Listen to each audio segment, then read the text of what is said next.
Greetings, gentle viewers.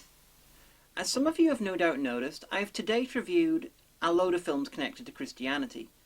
And I have even more on my to-review list, so I realised it's a little unfair that I've not done films to do with other religions.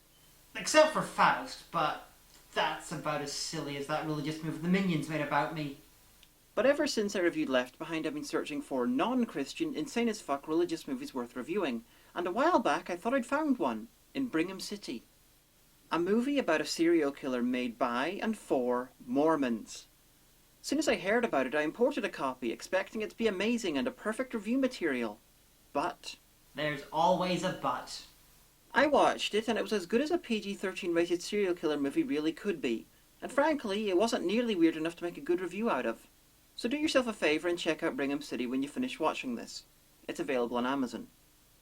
And if you can think of insane religious movies you think I should take a look at, please make suggestions. Even insane atheist movies too, let's be fair. Anyway, I kept looking, and it took a while, but I found one special enough. And oh boy is it special enough. Boy, it's certainly special. It's from the early 90s, and the land of Pakistan. It's long, it's special, it's made on the finest Betamax, and it's got Salman Rushdie in it. It's International Guerrilla.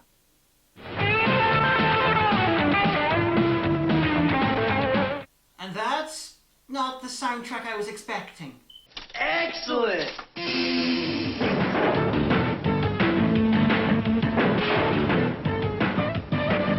That's a slight improvement, but the visuals don't really fit. Try this.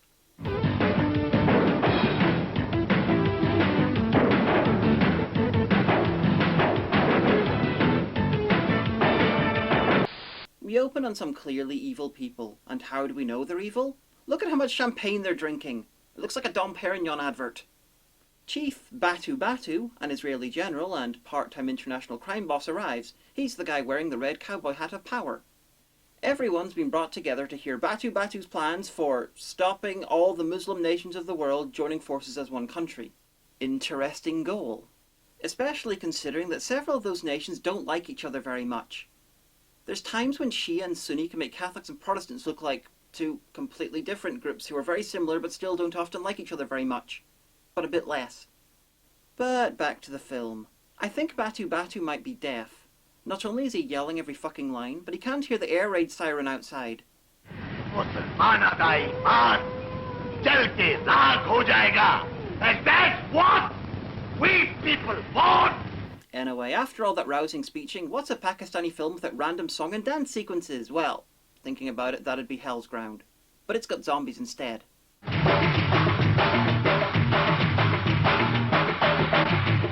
Her musical number's cut short by this invading guy, who then starts his own musical number. But then the interruption is interrupted by this cowboy guy breaking in through the ceiling and starting his own musical number. Ladies and gentlemen, musical numberception.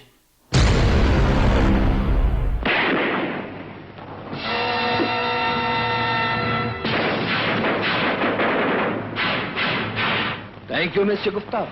So these male strippers in police outfits have surrounded the invading guys, who I think might be the heroes.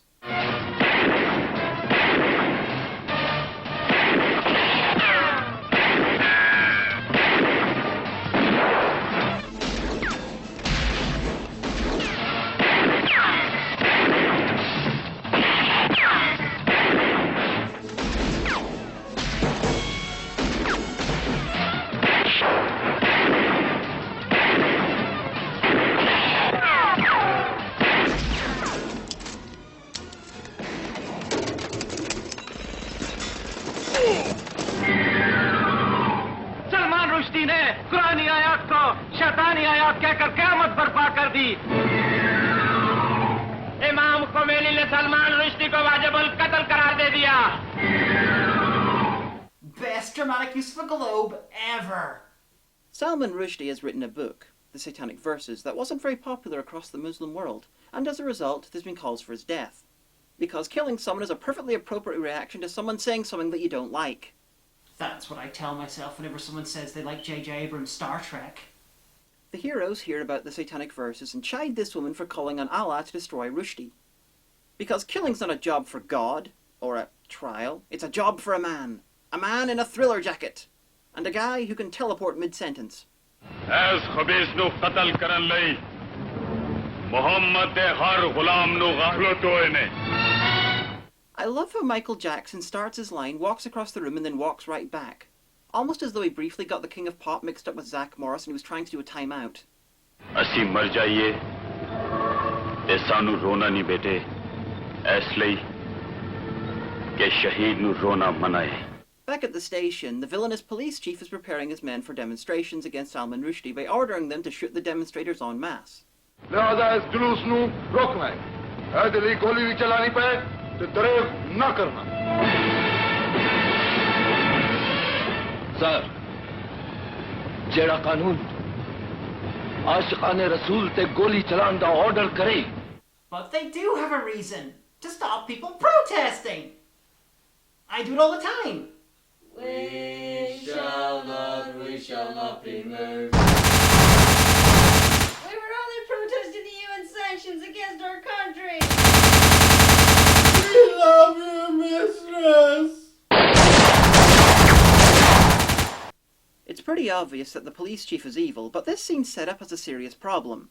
The heroic and sane police officer in the room with him looks like his evil twin. Or rather, good twin. They look like twins, okay?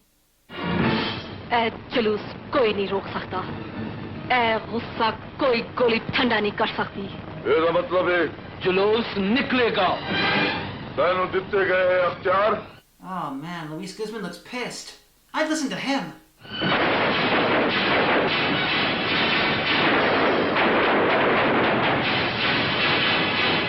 Why not just scare the demonstrators away with your amazing thunder-creating hats? So some more hard-to-discern bad guys are being villainous somewhere else. And working with a notorious Mr. D.I.G. Notorious. And the demonstration begins, attracting movie extras from all over the region. But like the lunatic despot he is, the police chief waits until they call for the head of Salman Rushdie, and the demonstrators are rushing at them headlong before giving the order to shoot. Shoot! Are we supposed to be on the side of the demonstrators? Yeah, obviously the people doing the shooting are in the wrong, but the police aren't exactly all to blame.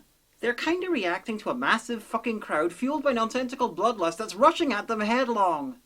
It's not the police's fault that the crowd don't have enough space to dodge every single fucking bullet like the people in the earlier scene.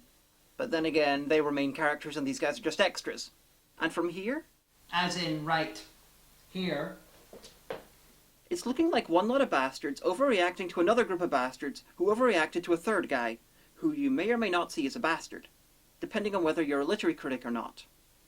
But for all the families who lost loved ones, it's undeniably a huge tragedy, though the mourning scene loses some of its impact because someone left a wind machine on.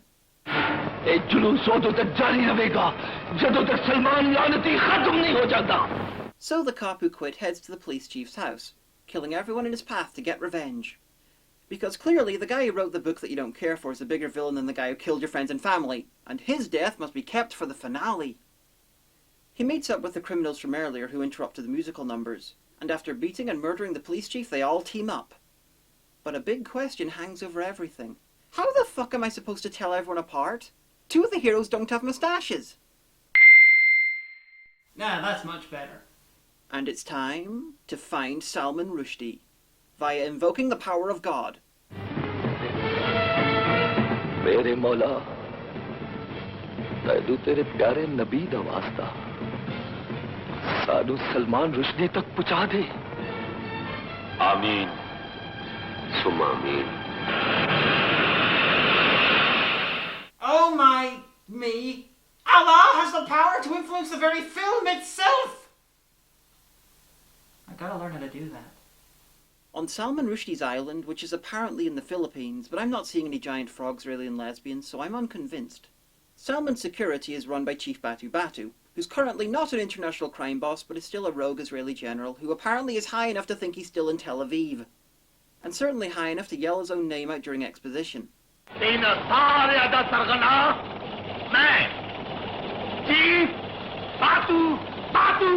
Salman's having fun torturing Muslims who came to kill him by dressing them up like extras from the Holy Land Experience. And, possibly worse, hanging them from palm trees and beheading them.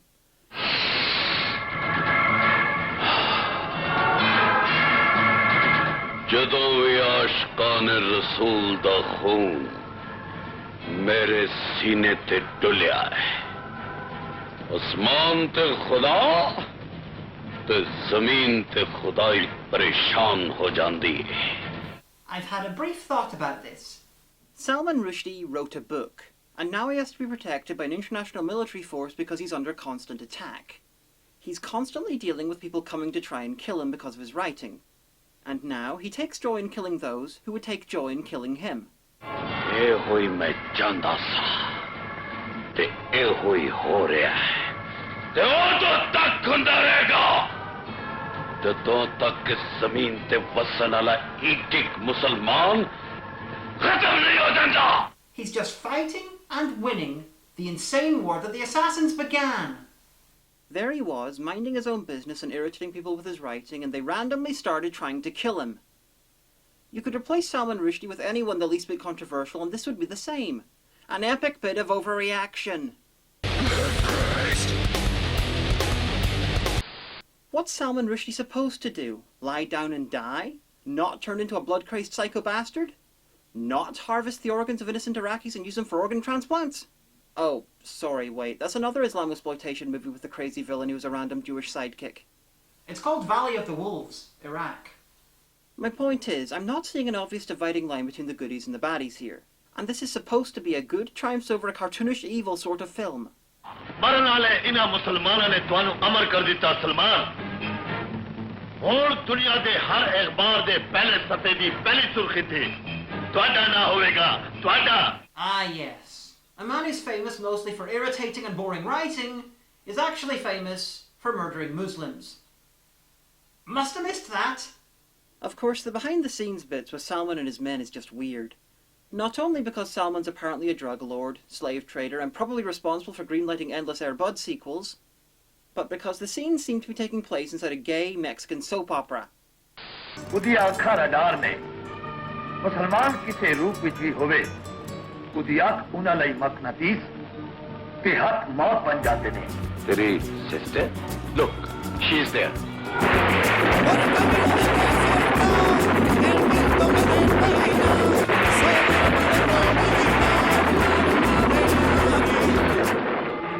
ਅਸੀਂ ਉਹਨਾਂ ਅੱਖਾਂ ਦਾ ਦੀਦਾਰ ਕਰਨਾ ਚਾਹੁੰਦੇ ਹਾਂ. And the Urdu cover version of Vogue really doesn't help. If the music's pumping, it will give you new life. You're a superstar. Yes, that's what you are. You know it. Come on, let your body groove to the music. Hey, hey, hey, come on, let your body go with the flow. You know you have it. In a way, because he's a supervillain and has access to a computer, Salman Rushdie finds out that the guerrillas are coming from Pakistan to try and kill him. And we get one of the latest opening credits in film history.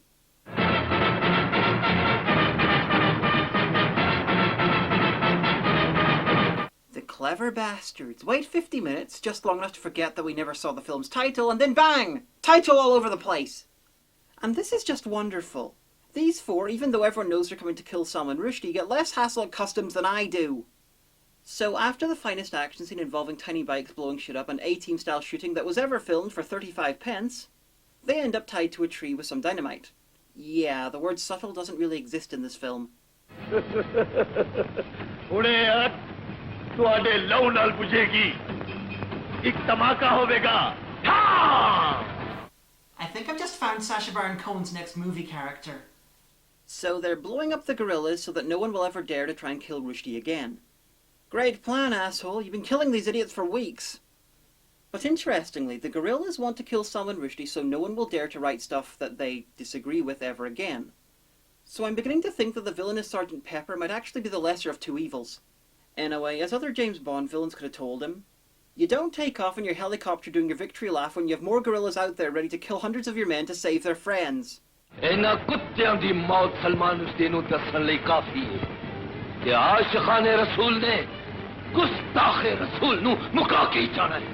Anyway, this is a very long film, and there's a subplot about a sheikh from Dubai that I'll mostly be skipping over unless it does something interesting.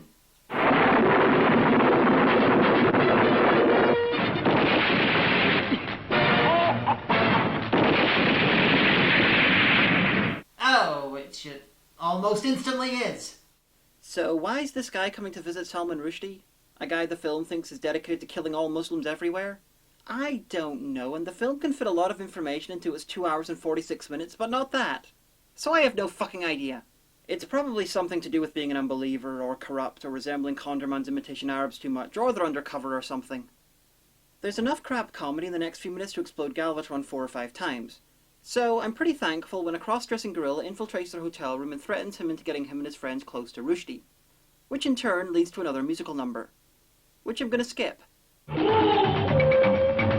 Random as fuck Japanese vocals or not?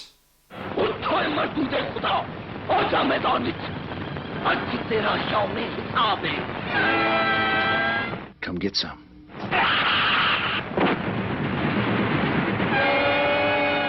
जिस जुबान नाल तू साडे हुजूर दी शान विच गुस्ताखी कीती है कमीने आज तेरी हो हुई जुबान कुत्ते खानगे कुत्ते. If you're gonna do that once for each member of your gang, you're leaving the guards with a lot more time than they need to kill all of you. I guess time works at a different speed if you're working for Allah. ਇਹ ਹੋਈ ਪਾਕਿਸਤਾਨੀ ਗੋਰੀ ਦੇ ਜਿਨ੍ਹਾਂ ਨੂੰ ਮੈਂ ਮਾਰ ਚੁੱਕਾ ਵਾਂ ਪਤਾ ਨਹੀਂ ਇਹ ਬਚ ਕਿਵੇਂ ਗਏ ਨੇ. So, you never wondered why the 50 men you left with them were replaced by their own dead, identical twins? ਉਹ ਮੌਜਜ਼ਾ ਰਸੂਲ ਖੁਦਾ ਦਾ ਸੀ ਇਹ ਮਰਜ਼ੀ ਮੇਰੇ ਖੁਦਾ ਦੀ ਹੈ. And they're still not just shooting them. You know how I deal with this?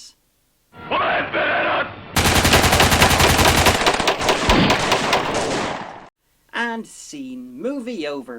Buy some popcorn on the way out and be sure to watch this movie called Ghost, which is coming out soon. I'm told it's going to be big.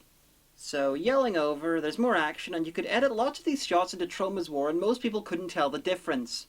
But eventually, Lahore's finest superhuman killing machines eventually run out of bullets and spontaneously generate swords.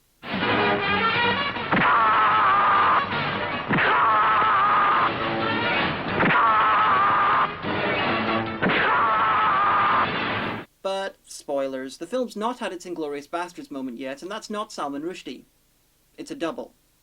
And this whole thing was set up to prove that they can be manipulated into killing a double. Seriously, they reveal he's a double to the heroes after only 20 seconds. I'm thinking the writer just wanted an excuse to kill Salman Rushdie as many times as possible in the film. Of course, this doesn't explain why the bad guys didn't just kill the fucking guerrillas. But I suppose if they did, we couldn't tie them to the outside of the helicopter for the lols.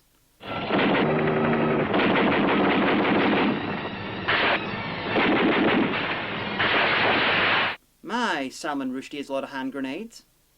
I've not seen a writer use that many since the J.R.R. Tolkien cream tea incident in 1956. Wow, their painted on moustaches are impressively waterproof. Alistair will be so jealous. Anyway, on the beach the guerrillas find some anti-Salman Rushdie forces, led by Batu Batu's sister, who may or may not be the only member of these forces. भाईजान, इन्हें वादा किया कि सानू सलमान रुश्दी तक पहुंचाएगी. I think there's a sudden romantic subplot going on between the sister and Michael Jackson, and they just met and he's kinda shooting at her, while she sings about being shot.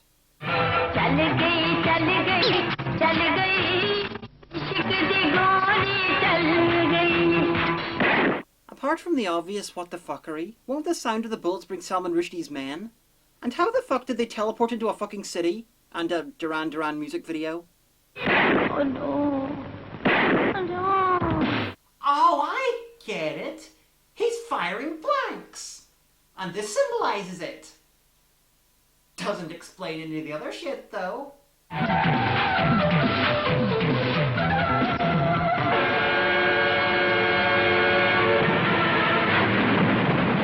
Oh wow, I totally didn't expect that. So, Batu Batu's sister is actually working for Salman Rushdie. The sister of the bad guy's right-hand man is actually working for the bad guys. Colour me fucking surprised. And Michael Jackson, that'll teach you to wait 5 minutes before you fall in love with someone you just met under dubious fucking circumstances. So if we skip forward about 3 minutes, all the Guerillas except for Michael Jackson are dressed as golfers and ready to engage Chief Batu Batu in naval warfare. Hey, Yodi! Two Jews! Luckily, the Anti-Defamation League turn up and the Guerillas are forced to retreat. भाईजान, ऐसा निकलने वाली गाल करो, कहना फंस गए। How the fuck did a bazooka make that sound? Don't fucking compound it, at the very least pretend it didn't happen and move on. So even though there's too many, the Guerillas easily kill about 70 more guys as they escape without a scratch. And that guy's fake beard might actually be less fake looking than his usual moustache. But how the fuck is no one hitting them? These are meant to be the Israeli Special Forces they're fighting. These are a fat middle-aged policeman, a young policewoman and 2 petty criminals. I don't know if you've ever looked at, what's that word? A book? But the Israeli Special Forces tend to be quite good at what they do, and what they do sometimes involves killing people who are true believers in the power of Allah. ਤੁਸੀਂ ਸਾਰਿਆਂ ਨੇ ਕਈ ਵਾਰ ਦਾਅਵੇ ਕੀਤੇ ਕਿ ਗੁਰੀਲੇ ਕਤਲ ਹੋ ਗਏ ਨੇ ਪਰ ਉਹ ਹਰ ਵਾਰ ਬਚਦੇ ਨੇ ਹੁਣ ਉਹਨਾਂ ਲਈ ਜਾਲ ਮੈਂ ਆਪ ਬਿਠਾਵਾਂਗਾ ਪੂਰੇ ਸ਼ਹਿਰ 'ਚ ਪੋਸਟਰ ਲਵਾ ਦਿਓ ਕਿ ਸਲਮਾਨ ਰੁਸ਼ਦੀ ਦੁਨੀਆ ਦੇ ਸਭ ਤੋਂ ਵੱਡੇ ਕਸੀਨੋ ਕਮ ਡਿਸਕੋ ਦਾ ਇਫਤਤਾਹ ਕਰਨ ਆ ਰਿਹਾ ਹੈ Isn't that a very expensive trap? I mean, the Philippines is amazing, and will always hold a special place in my heart for inventing Zsa Zaturna, but it's not exactly famous for its massive casino cum discos, let alone the biggest one in the world. Are they actually building this to try and get the 4 people to come out of hiding? Why not just get another double to wander around without his shirt on, and wait until they strike? Or did you shoot your exact double wad too early? There are literally thousands of plans to kill them that are easier, less time-consuming, and cheaper than building the world's largest casino/disco. For fuck's sake, if you needed to be dramatic, couldn't you have just left the island and bombed it back into the Silurian age? But somehow, this guy's anime-style facial hair is making me feel like it's all worth it.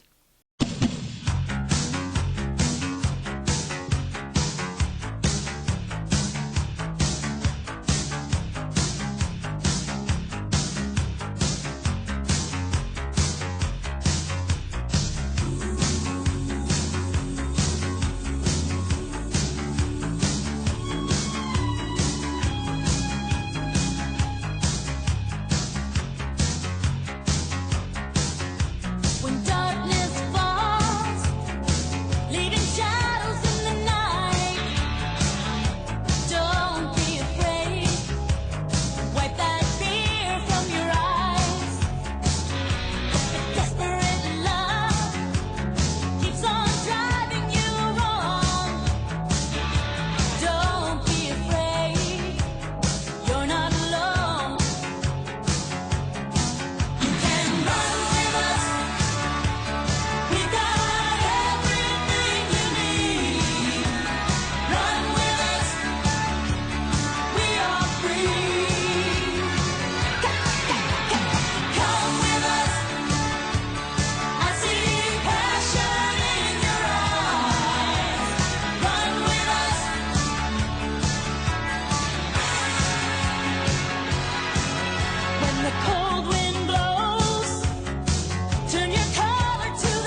Apparently the film heard my comments and decided to employ another few Salman Rushdie impersonators.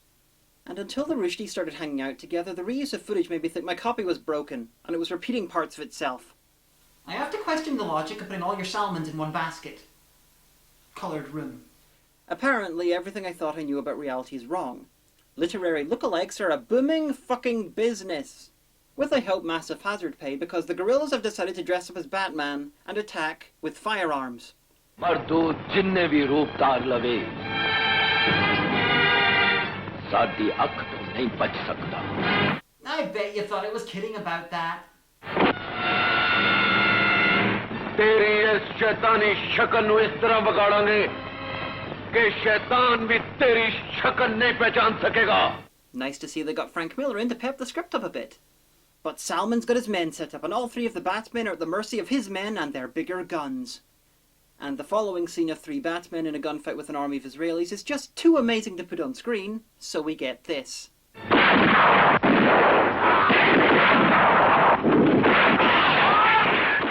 Amazing to think that those guys just use more guns than Batman has since the 50s, in one very smoky scene. And it's 3 of the Guerillas versus 4 Salman Rushdies on the roof, and I still don't know if they're clones or doubles. But I suppose if you went to the expense of building this casino just for this, I guess I can forgive the creation of advanced cloning technology as well. सारी दुनिया भी तेरी मकरू शक्ल दा रूप धार लेंदी ते सरफरे कायनात दी कसम सारी दुनिया दी सुडाबूद कर देंदे. I love how the heroes in this are portrayed as completely fucking sane.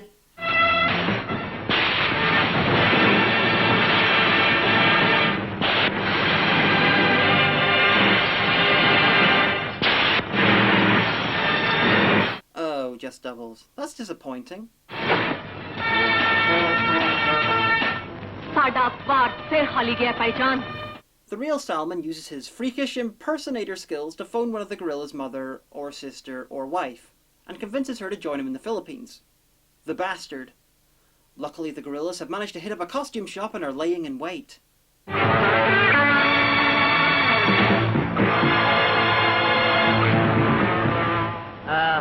मेरा ख्याल है तुसी बेगम मुस्तफा हो. जी हाँ. Welcome welcome.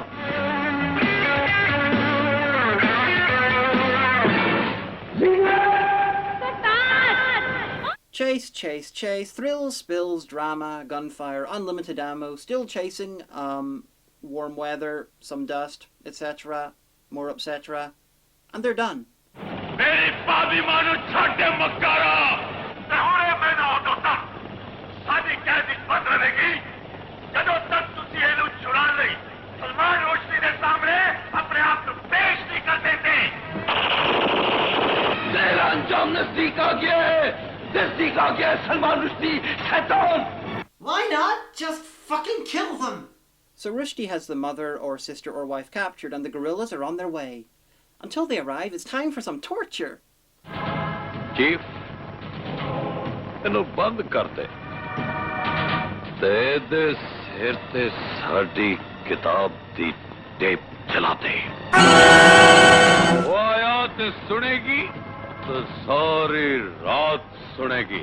मेरा मौला या मैंने बोला कर दे या मैंने मौत दे दे. To be fair, I think you could get mostly the same effect by playing any of your books at her. The Guerillas attack again, and you know, I'm beginning to think that working for Allah or not, they're just not up to this job. They keep killing Salman Rushdie's men, yes, but he clearly has infinitely respawning goons. Unless they kill him, they're never going to win. They've been tricked over and over again, and not even dressing like Batman gave them the edge. And to top it all off, they end up captured, tied to crosses, and start to sing. Always look on the bright side of life. Come on. Always look on the right side of life. For life is quite absurd, and death's the final word. You must always face the curtain with a bow. So, because they keep failing, I'm beginning to think that Allah might have to take matters into his own magical, flying booked hands. And yeah, this is me foreshadowing something. Warning, this scene is so fucking amazing you may well shit your spleen. Well, I assume you may well shit your spleen. I don't know because I haven't actually seen the movie, but I am reliably informed that you are in serious danger of shitting your spleen from the awesomeness of the following scene. Alright, now where's my money?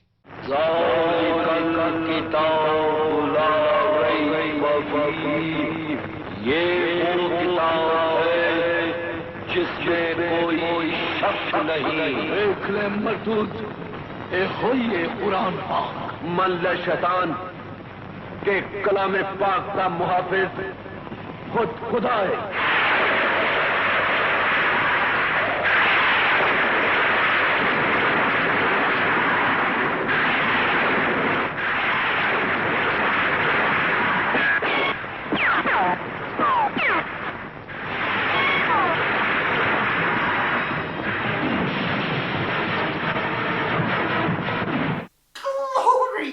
That was so fucking good that if I wasn't God myself, I'd convert on the spot!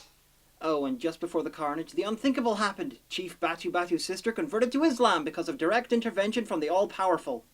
And by that I mean the writer. And Batu Batu got shot to death because of Hilarious. Now, how can I top that flying Quran scene? Simple, I can't. And nor could they. There's no end credits and the film ends with Salman's death. This fucking film is amazing. Way too long, not well structured at all, and it's pretty much a childish and OTT revenge fantasy writ very large across the screen. But wow, it's just wow! The action's cheesy, the songs can be dubbed with the weirdest stuff, and the moustaches are hilarious. But it's so insane you've got to love it. Even if it's just for the Muslim fundamentalist Batman cosplayers. I also can't wait for the sequel about Rove McManus's The Satanic Verses 2. Muhammad the Prophet? What the? That's the book he's planning to release. Satanic Verses 2, Muhammad the Prophet. What the? By Rove McManus.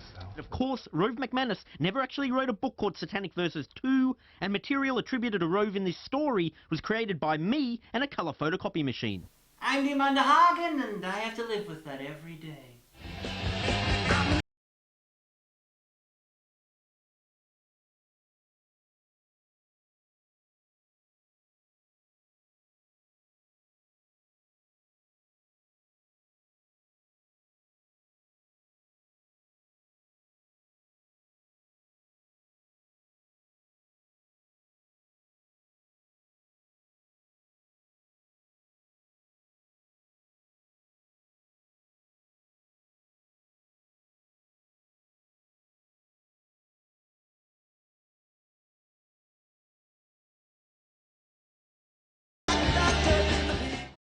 Love. Love will keep us together. Think of me, babe, whenever some sweet-talking guy comes along, singing his song. Don't mess around, you gotta be strong. Stop. But I really love you. Stop. I'll be thinking of you. Look in my heart and let love keep us together.